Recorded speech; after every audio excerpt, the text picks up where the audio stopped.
இன்னைக்கு நம்ம பார்க்க போகிற செலிப்ரிட்டி பொன்னி சீரியலில் வர ஹீரோயின் பொன்னியை பற்றி தான். இவங்கள பற்றின ஃபுல் டீட்டெயில்ஸ் தெரிஞ்சுக்கிறதுக்கு முன்னாடி சேனலை சப்ஸ்கிரைப் பண்ணாதவங்க மறக்காமல் சப்ஸ்கிரைப் பண்ணிக்கோங்க. அப்போ தான் நாங்கள் போடுற வீடியோஸ் எல்லாம் உங்களுக்கு நோட்டிஃபிகேஷன்ஸாக வரும். வாங்க வீடியோக்குள்ளே போகலாம். வைஷ்யூ இவங்களோட உண்மையான பெயர் வைஷ்ணவி சுந்தர். இவங்க 1997 அக்டோபர் மாதம் புதுக்கோட்டையில் பிறக்கிறாங்க. இவங்களோட அப்பா பெயர் சுந்தர், அம்மா பெயர் சாந்தி. சாந்தி டீச்சராக இருக்கிறாங்க. இவங்க எல்லாரும் சேர்ந்து ஒரே ஜாயிண்ட் ஃபேமிலியாக தான் இருக்காங்க. ரொம்ப பெரிய ஃபேமிலி வைஷ்ணவியோடது. எல்லாரும் சேர்ந்து நல்லா தான் ஒற்றுமையாக வாழ்ந்துட்டு வராங்க. வைஷ்ணவியோட அப்பா அம்மா 2 பேருக்குமே, சாந்தி சுந்தருக்கு 2 பேருக்குமே அப்போதைக்கு சரியான வருமானம் இல்லை. குடும்பத்தை நடத்துறதுக்கும் கஷ்டமாக தான் இருக்குது. ஏன்னா ஜாயிண்ட் ஃபேமிலி, எல்லாருக்கும் நிறைய செய்ய வேண்டியது இருக்கும். அப்போதான் சாந்திக்கு ஒரு கவர்மெண்ட் ஜாப் கிடைக்கிது. அவங்களுக்கு டீச்சராக கவர்மெண்ட் ஜாப் கிடைக்கவும் அவங்க அதிலிருந்து வர்ற வருமானத்தை ஜாயிண்ட் ஃபேமிலியில் இருக்க எல்லாருக்குமே ஷேர் பண்ணி கொடுக்குறாங்க. அவங்க அம்மாவோட இன்னொரு 6 பசங்க, அவங்களோட கூட பிறந்தவங்க 6 பேர், அவங்களுக்கும் சாந்தி தான் எல்லாமே செய்கிறாங்க. ஸோ டோட்டலாக என்ன தான் கவர்மெண்ட் ஜாபில் இருந்தாலுமே அவங்க ஃபேமிலி ரொம்பவே கஷ்டப்பட்டுட்டு தான் இருக்காங்க. அந்த ஏர்னிங்ஸ் அவங்களுக்கு சுத்தமாக பத்தலை. அதனால அவங்க என்ன பண்ணிடுறாங்க அப்படின்னா, வைஷ்ணவி பிறந்ததுக்கு அப்புறம் அவங்கள கூட்டிகிட்டு வெளியே வந்துடுறாங்க. வைஷ்ணவியோட சித்தி தான் அவங்கள ஃபுல் அண்ட் ஃபுல் பார்த்துக்கிட்டதாம். அவங்க அம்மா கவர்மெண்ட் டீச்சர் அப்படிங்கிறதுனால கரெக்ட் டைமுக்கு போகணும் வரணும், இந்த மாதிரி நிறையா வேலைகள் இருந்தது. அவங்களோட அப்பா சாதாரணமாக ஒரு ப்ரைவேட்டில் தான் அந்த டைமில் ஒர்க் பண்ணியிருக்காங்க. அதுக்கப்புறம் அவங்களுக்குமே கவர்மெண்ட்டில் கிடச்சிருக்கு. 2 பேருமே ரொம்பவே பிஸி ஆயிட்டாங்க. என்ன பண்ணுறதுன்னு தெரியல. வைஷ்ணவியை நல்லபடியாக வளர்க்கணும் அப்படிங்கும்போது அதுக்காக அவங்க சித்தி ரொம்பவே சாக்ரிஃபைஸ் பண்ணுறாங்க. அவங்களுக்கு என்னதான் கல்யாண ஸ்டேஜாக இருந்தாலும் ஒரு 25 வயசில் வைஷ்ணவி, அவங்களுக்கு 25 வயசு இருக்கும்போது தான் வைஷ்ணவி பிறக்கிறாங்க. வைஷ்ணவியை ஃபுல் அண்ட் ஃபுல் பார்த்துக்கிறணும், என்ன பண்ணுறது அப்படிங்கிற மாதிரி அவங்களுக்கு ஒன்றுமே புரியல. ஸோ என்ன பண்ணுறாங்கன்னா, எனக்கு என் கல்யாணத்தை விட வைஷ்ணவியோட லைஃப் எனக்கு ரொம்ப முக்கியம். என் அக்கா குழந்தை தான் ஃபஸ்ட்டு எனக்கு, அதுக்கப்புறம் தான் இந்த கல்யாணம் எல்லாம் அப்படிங்கிற மாதிரி சொல்லி வைஷ்ணவியை full and full take care பண்ணது அவங்க சித்தி தானாம். இன்னைக்கு வரைக்கும் அவங்களுக்கு ஃபுல் சப்போர்ட் அண்ட் ஸ்ட்ரென்த்தாக இருக்கிறது அவங்க சித்தி மட்டும்தானா. இவங்க ஒரு 10th படிக்கும்போது அவங்க அப்பாவுக்கு வீடு கட்டி முடிக்கிறாங்க. ஏன்னா தனியாக வந்துட்டாங்க. இப்போது 2 பேருமே கவர்மெண்ட் சேலரினால் கொஞ்சம் கொஞ்சமாக சேவிங்ஸ் எல்லாம் பண்ணி ஒரு வீடை கட்டுறாங்க. அந்த வீடு கட்டி முடித்தோடனே வைஷ்ணவியோட அப்பாவுக்கு முடியாமல் வந்துடுது. என்ன அப்படிங்கிற மாதிரி டாக்டர்கிட்ட போய் செக் பண்ணும்போது தான் தெரிய வருது அவருக்கு கேன்சர் இருக்கிறது. ஸோ அவங்க அம்மாவுக்கும் இவருக்கு கரெக்டாக அவங்க அம்மாவுக்கு அப்போ தான் வேறு ஒரு ஸ்கூலுக்கு ட்ரான்ஸ்ஃபர் பண்ணுறாங்க.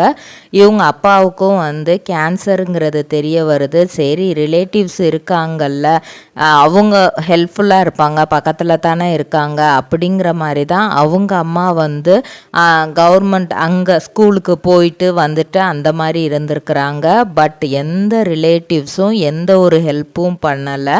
நம்ம வைஷ்ணவியும் அப்போ ரொம்ப சின்ன பொண்ணு, அந்த 10th ஸ்டாண்டர்ட் படிக்கிற பொண்ணுக்கு என்ன பண்ணுறதுன்னு கூட தெரியல. தன்னோட அம்மா கிட்டேயும் சித்தி கிட்டேயும் தான் இதை பற்றி நிறைய புலம்புறாங்க. என்னால் முடியல, அப்பா படுற கஷ்டத்தை என்னால் பார்க்க முடியல அப்படிங்கிற மாதிரி சொல்கிறாங்க. அதனால அவங்க அம்மா இவங்க 2 பேர்த்தையும் இவங்க +1 படிக்கும்போதே அங்கே ஷிஃப்ட் பண்ணி கூட்டிகிட்டு ஒரு +1 பாதியிலே கூட்டிகிட்டு போயிடுறாங்க. ஆனால் அங்கே இவங்க பாதியில் கூட்டிகிட்டு போனதுனால அது +2 டைமுங்கிறதுனால எந்த ஒரு ஸ்கூல்லையும் வந்து இவங்களுக்கு வந்து அட்மிஷனே கிடைக்கல.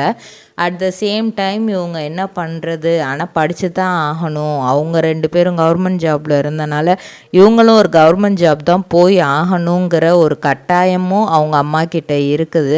அதனால் இவங்க என்ன பண்ணுறாங்க, ஒரு சென்டரில் பேசி இவங்கள வந்து டுட்டோரியல் மாதிரி அதில் இருந்து எக்ஸாம் எழுதி பாஸ் பண்ண வைக்கிற மாதிரி ஏற்பாடு பண்ணுறாங்க. பார்த்தா டுட்டோரியலில் சேர்த்தா இவங்க பப்ளிக் எக்ஸாமுக்கு அப்ளை பண்ணும்போது ஹாஃபலியில் வந்து இவங்க ஏதோ ஒரு சப்ஜெக்டில் வந்து ஃபெயில் ஆகிருக்கிறதா வந்து சொல்லியிருக்காங்க அந்த ஸ்கூல் நிர்வாகத்தில் இருந்து. அப்போ தான் ஆனால் அவங்க அந்த ஸ்கூலில் வந்து எல்லா எக்ஸாம்ஸும் அட்டன் பண்ணியிருக்காங்க, எந்த எக்ஸாம்லேயுமே ஃபெயில் ஆகலை. ஸோ கவர்மெண்ட்டில் வந்து எந்த ஸ்டெப்பெல்லாம் எடுக்க முடியுமோ அந்த ஸ்டெப்பெல்லாம் எடுத்து இவங்க கஷ்டப்பட்டு தான் 12th பாஸ் பண்ணி வந்திருக்காங்க. அதுக்கப்புறம் நார்மலாக ஒரு டிகிரி, அந்த டிகிரி படிக்கும்போதே வந்து சின்ன பிள்ளையில் இவங்களுக்கு எக்ஸ்ட்ரா கரிக்குலர் ஆக்டிவிட்டீஸில் தான் நிறைய ஆர்வம் இருந்திருக்கு. எப்படினாலும் நம்ம வந்து டிவியில் பார்க்குறதுலாம் நம்மளும் ஒரு நாள் இப்படி ஆயிடணும் கண்டிப்பாக. ஏன்னா வந்து படிப்பில் இவங்களுக்கு பெருசாலாம் ரொம்ப இன்ட்ரெஸ்டே இருந்தது கிடையாதாம்.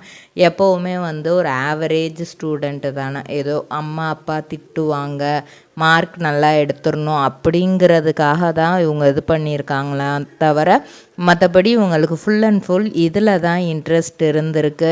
நிறைய அவங்க அப்பா அம்மாவுக்கு தெரியாமே காலேஜில் நிறைய கல்ச்சுரல்ஸு இந்த மாடலிங் ஆக்டிவிட்டீஸ்லாம் இருந்தால் அதை வந்து அவங்க பண்ணியிருக்காங்க. மொத்த ஃபேமிலியும் வந்து இல்லை நம்ம ஒரு ஆர்த்தடாக்ஸ் ஃபேமிலி, நம்ம இந்த மாதிரி சினி ஃபீல்டுக்குள்ளலாம் போகவே கூடாது, அதுவும் நீ ஒரு பொண்ணு, கண்டிப்பாக நீ இந்த மாதிரி விஷயங்கள் பண்ணவே கூடாதுன்னு ரொம்பவே ஸ்ட்ரிக்டாக சொல்லியிருக்காங்க. அவங்க அம்மா அப்பா எல்லாருமே ரொம்ப ஸ்ட்ரிக்டான ஒரு ஆர்டர் கொடுத்துட்டாங்க. இவங்களுக்கு என்ன பண்ணுறதுனே தெரியல இதுக்கப்புறம். ஸோ ஃபேமிலியில் ஒரே ஒரு ஜீவன் மட்டும்தான் இவங்களுக்கு ஹெல்ப் பண்ணுறாங்க, அவங்களோட சித்தி.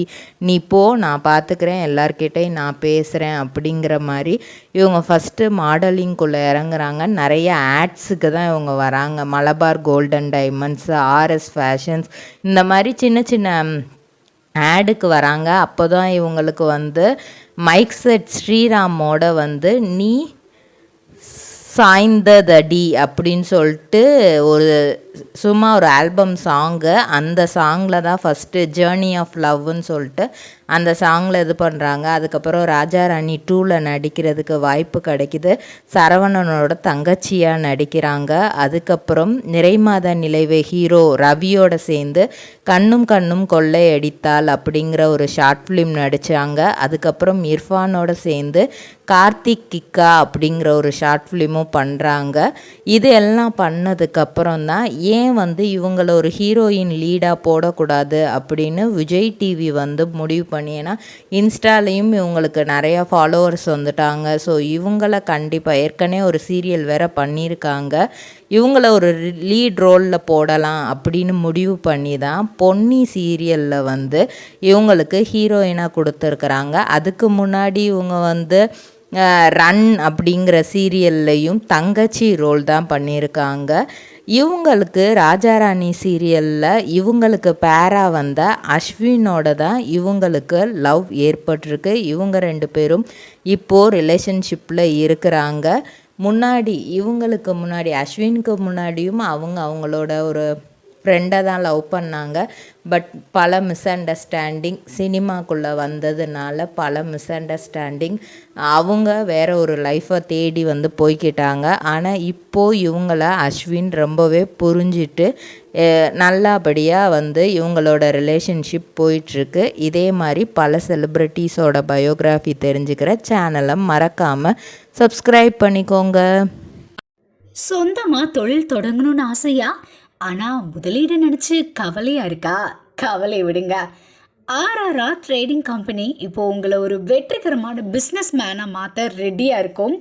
முக்கிய அம்சங்கள் என்னென்னா, பாக்கு மட்டை தட்டு தயாரிப்பு தொழில் ரொம்ப சிம்பிள், ஆனால் லாபம் அதிகம். நாங்களே லோனும் அரேஞ்ச் பண்ணி தரோம். இதில் ஸ்பெஷல் என்னென்னா 25% 35% வரைக்கும் மானியமும் கிடைக்கும். உயர்தர மிஷின்ஸ் மற்றும் தரமான ரா மெட்டீரியல்ஸ் வருஷம் முழுக்க நாங்களே சப்ளை பண்ணிடுவோம். நீங்கள் தயாரிக்கிற தட்டுக்களை நாங்களே நேரடியாக வாங்கிக்கிறோம். வாழ்க்கையில் ஜெயிக்க இதுதான் சரியான நேரம். உடனே கால் பண்ணுங்க. தொடர்புக்கு 8015983336. RRR ட்ரேடிங் கம்பெனி, உங்கள் முன்னேற்றத்திற்கு எங்களது கரம்.